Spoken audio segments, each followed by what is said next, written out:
السلام علیکم عزیز طلباء طالبات۔ جماعت دہم کے سیاسی سائنس کے دوسرے سبق الیکٹرال پروسیس یعنی انتخابی عمل کے سوالات کے جوابات اور سرگرمیوں کے ویڈیو میں آپ تمام کا استقبال ہے۔ آپ کو اگر ہمارا ویڈیو پسند آئے تو اسے لائک کیجئے، شیئر کیجئے اور ہمارے چینل کو سبسکرائب کیجئے۔ اس ویڈیو کو آخر تک دیکھیے۔ چلیے شروعات کرتے ہیں۔ انتخابی عمل، مناسب متبادل چن کر بیان کو مکمل کیجئے۔ الیکشن کمشنر کی نامزدگی ڈیش کرتا ہے: صدر جمہوریہ، وزیر اعظم، لوک سبھا اسپیکر، نائب صدر جمہوریہ۔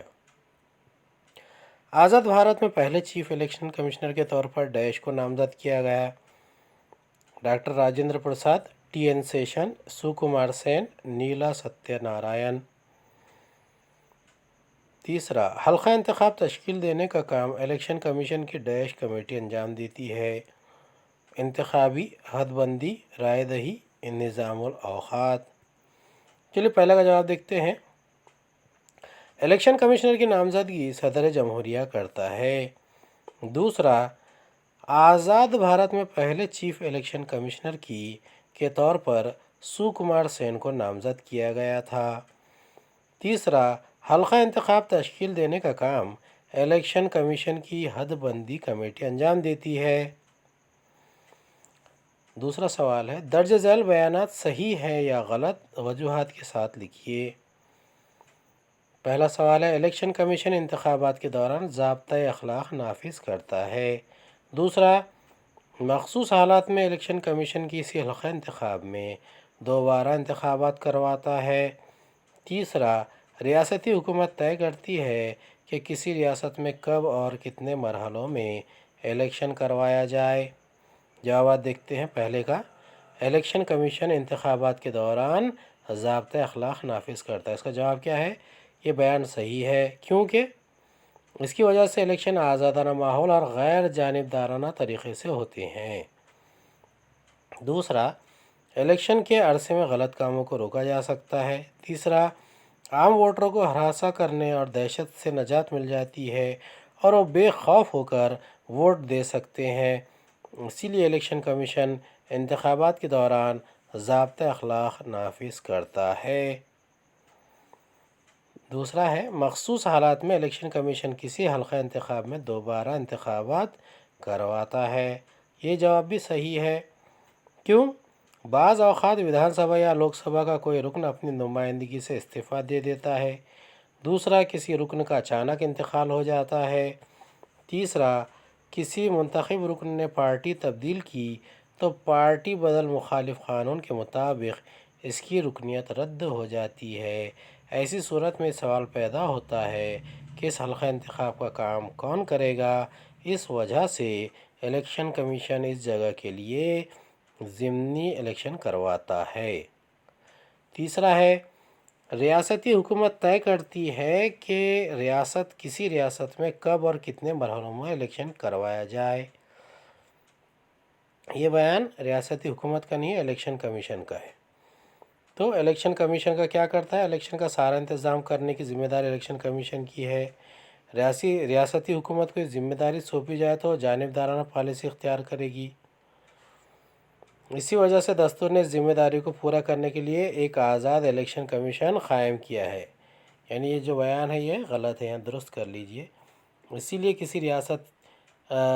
کسی ریاست میں کب اور کتنے مرحلوں میں الیکشن کروانا ہے، یہ اس کا فیصلہ الیکشن کمیشن کرتا ہے، ریاستی حکومت نہیں کرتی ہے۔ تیسرا سوال ہے، نوٹ لکھیے، انتخابی حلقے کی تشکیل نو۔ دوسرا، ووٹ پیٹی سے ای وی ایم مشین تک کا سفر۔ پہلے کا جواب ہے، ودھان سبھا اور لوک سبھا کے انتخابات کے لیے حلقہ انتخاب تشکیل دینا الیکشن کمیشن کا کام ہے۔ دوسرا، الیکشن کمیشن نے شروع میں ہی حلقہ انتخاب کا تعین کر دیا، لیکن وقت گزرنے کے ساتھ صنعت و عرفت کی وجہ سے بڑے پیمانے پر نقل مکانی ہوئی۔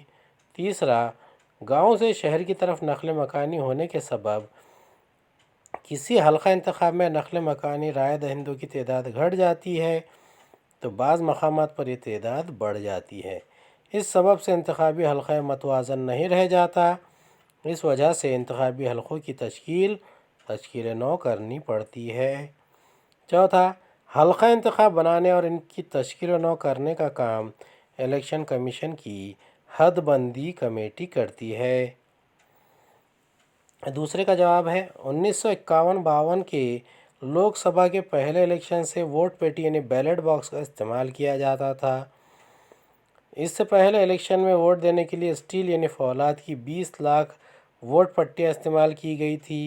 ووٹ دینے والے بیلٹ پیپر پر امیدوار کے نام کے آگے مہر لگا کر اس بیلٹ باکس میں ڈال دیا جاتا تھا۔ 1998 میں پہلی بار مدھیہ پردیش میں 5، راجستھان میں 5 اور دہلی میں 6، اس طرح 16 وِدھان سبھا انتخابی حلقوں میں الیکٹرانک ووٹنگ مشین یعنی ای وی ایم کا استعمال کیا گیا۔ 2004 کے لوک سبھا الیکشن سے ای وی ایم کا باقاعدہ استعمال شروع ہوا۔ ای وی ایم مشین کے استعمال کی وجہ سے ملک کو کئی فائدے ہوئے۔ اب ای وی ایم مشین میں رائے دہندے کی جانچ کی رسید کی سہولت بھی فراہم ہے۔ یہ تصوراتی خاکہ مکمل کرنا ہے۔ انتخابی عمل میں الیکشن کمیشن کا کردار، رائے دہندہ کا کردار اور سیاسی پارٹی اور اس کے امیدوار کا کردار۔ پہلا ہے انتخابی عمل کے دوران الیکشن کمیشن کا کردار۔ اس کا پہلا نقطہ ہے انتخابی حلقے تشکیل دینا۔ دوسرا، رائے دہندگان کی فہرست تیار کرنا۔ تیسرا، الیکشن کا اعلان کرنا۔ چوتھا، امیدواروں کے عریضے قبول کرنا، چھان بین کرنا۔ پانچواں، رائے دہی کا انتظام کرنا۔ چھٹا، ووٹوں کی گنتی اور نتائج کا اعلان کرنا۔ سیاسی پارٹی اور امیدوار کا کردار، امیدواروں کا تعین کر کے انہیں پارٹی ٹکٹ دینا۔ دوسرا، مدت کے اندر امیدواروں کا پرچہ نامزدگی الیکشن کمیشن کو پیش کرنا۔ تیسرا، الیکشن کی تشہیر کرنا۔ چوتھا، الیکشن کے اخراجات کا حساب کتاب الیکشن کمیشن کو پیش کرنا۔ اور پانچواں، الیکشن کے ضابطۂ اخلاق کی پابندی کرنا۔ انتخابی عمل کے دوران رائے دہندہ کا کردار، ضابطۂ اخلاق کی پابندی کرنا۔ دوسرا، تشہیری جلسوں میں حاضر ہو کر ووٹ دینے کا فیصلہ کرنا۔ تیسرا، ووٹ دے کر اپنا نمائندہ چننا۔ مختصر جواب لکھیے۔ الیکشن کمیشن کے فرائض بیان کیجیے۔ دوسرا، الیکشن کمشنر کے عہدے کے بارے میں مزید معلومات لکھیے۔ تیسرا، واضح کیجیے کہ انتخابی ضابطۂ اخلاق سے کیا مراد ہے۔ یہ پہلے کا جواب ہے الیکشن کمیشن کے فرائض، رائے دہندگان کی فہرست تیار کرنا اور اسے جدید تقاضوں سے ہم آہنگ کرنا۔ دوسرا، الیکشن کے نظام الاوقات اور انتخابی عمل کی منصوبہ بندی کرنا۔ تیسرا، امیدواروں کی پرچہ نامزدگی کی چھان بین کرنا۔ چوتھا، الیکشن کروانا اور اس سے متعلق سارے کام کرنا۔ یہ دوسرے کا جواب ہے۔ بھارتی الیکشن کمیشن میں ایک چیف الیکشن کمشنر اور دیگر 2 الیکشن کمشنر ہوتے ہیں۔ تینوں کو مساوی اختیارات حاصل ہیں۔ ان کمشنروں کو صدر جمہوریہ نامزد کرتے ہیں۔ سرکاری ملازمت میں سے کسی تجربہ کار شخص کو اس عہدے پر نامزد کیا جاتا ہے۔ تیسرا، پارلیمنٹ اور وِدھان سبھا کے نمائندوں کے انتخابات غیر جانبدارانہ ماحول میں کروانے کی ذمہ داری چیف الیکشن کمشنر کی ہے۔ چوتھا، الیکشن کمیشن کی آزادی کے تحفظ کے لیے کمشنروں کو آسانی سے اور سیاسی وجوہات کی بنا پر ان کے عہدے سے ہٹانے کا اختیار دستور نے کسی کو نہیں دیا ہے۔ اب یہ تیسرے کا جواب ہے۔ الیکشن کی تاریخ کا اعلان ہونے سے نتائج کا اعلان ہونے تک کے عرصے میں حکومت، سیاسی پارٹیاں، امیدواروں اور رائے دہندگان کو جن اصولوں کی پابندی کرنا ہوتی ہے اور کون سا عمل نہیں کرنا ہے، اس بارے میں اصولوں کی جس فہرست کا الیکشن کمیشن اعلان کرتا ہے اسے انتخابی ضابطۂ اخلاق کہتے ہیں۔ دوسرا، الیکشن کے زمانے میں غلط کاموں کو روکنے کے لیے ضابطۂ اخلاق کا اعلان کیا جاتا ہے۔